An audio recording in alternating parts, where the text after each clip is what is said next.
Hello everyone, LRon here, and today I am going back to Dark Souls 1. So, in this run, I plan to basically just use every cheese tactic I know and care to use, and various item duplication glitches to speed things along. And basically, I'm advertising this run as a no good required run. So basically, um, a common thing for Dark Souls players who have beaten the game is to tell players that ask for help to just simply get good. Well, here is the alternative to that. Of course, when I played Dark Souls 1 for the first time, I had already platinumed Demon Souls, so I already was good. Um, and I'll be honest, Dark Souls 2 has kind of spoiled me and made me actually kind of bad again at Dark Souls 1. The differences in frame rates and response time has kind of thrown me off a bit. And also, in 2, I play as a sorceress instead of a pyromancer, so um, the sorcery spells kind of behave differently than the pyromancies, and it takes some adjustment to get back into it. So um, I end up, you know, not going deathless um, when I certainly could when I was in my Dark Souls 1 prime. But that's probably a good thing. Um, the fact that there is this mismatch in muscle memory makes it so that I'm prone to make more errors and mistakes, and so it more so emulates someone who is not good, and it shows that you don't have to be good to beat the game. So, unlike in Postal 2, I am going to be showing all of my deaths. So basically, this is going to be everything. I'll speed up redundant areas that I've been to enough times for you to know what's up, and various other things like elevators and dialogues and cutscenes and what have you. But real content will not be deleted. So you'll see every gruesome death, and I've even added a nice little counter in the bottom right below my soul count. So that's going to tell you how many deaths I've accumulated from the environment, and also my win rate on invasions. So important note there, I am keeping those two stats separate. So if I die to an invader, then my death count will not go up by 1. Instead, my denominator of invasion will go up by 1. So we got ourselves a shield. That's a good thing. That's going to help us with this archer. I had to backseat play for someone that I know. He decided to start up Dark Souls a couple months ago, and basically he couldn't handle playing the game on his own. He needed me to basically sit there at his shoulder and tell him exactly what to do and when, and coach him on, not wasting his stamina by rolling like it's Witcher 3. I mean, rolling's great, but he's just rolling for days and making himself pegged at 0 stamina, and that just doesn't work. And then, navigation, because he has no world sense whatsoever. And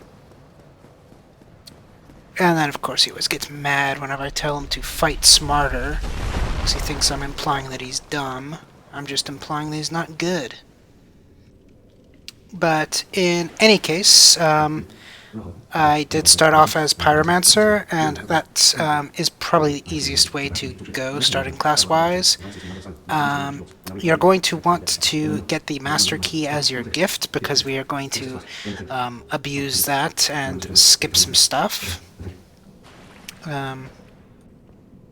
So, up ahead, I'm gonna have my first death over here at the boss. I decided to be stubborn and not heal. Oh yeah, by the way, touch that bonfire, because if you don't, you'll end up back at the previous bonfire. Probably. Assuming that you actually rested there. Um, but in any case, rest at this bonfire so that if you do end up having a death go on, we've got one less monster to worry about. And so, I guess the way I'll probably do it is I'll record a night, and then whatever I do, probably a couple hours, that'll end up being the cohort, given the fact that not much is actually being physically cut out of it. So this particular cohort goes all the way up until ringing the first bell tower.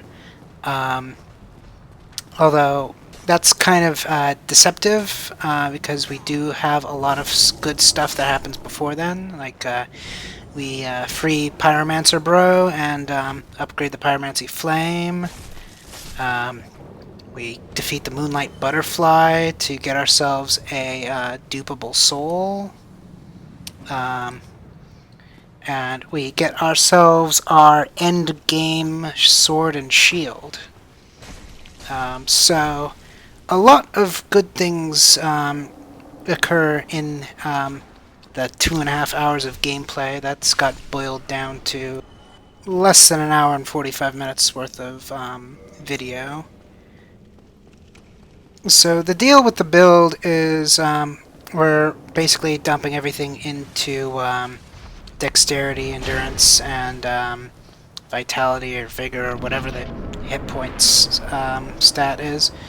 We're going to start off with dexterity because that kind of dictates everything offensive. It makes us cast faster, and it makes our bow and Baldur's Side Sword do more damage.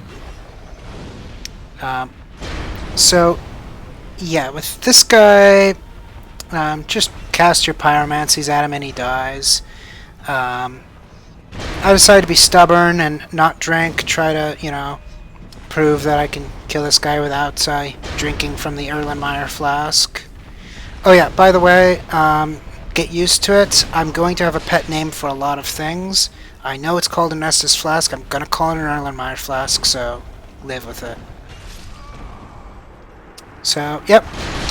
He was one shot away, and I didn't end up connecting. So let's fast forward the return trip.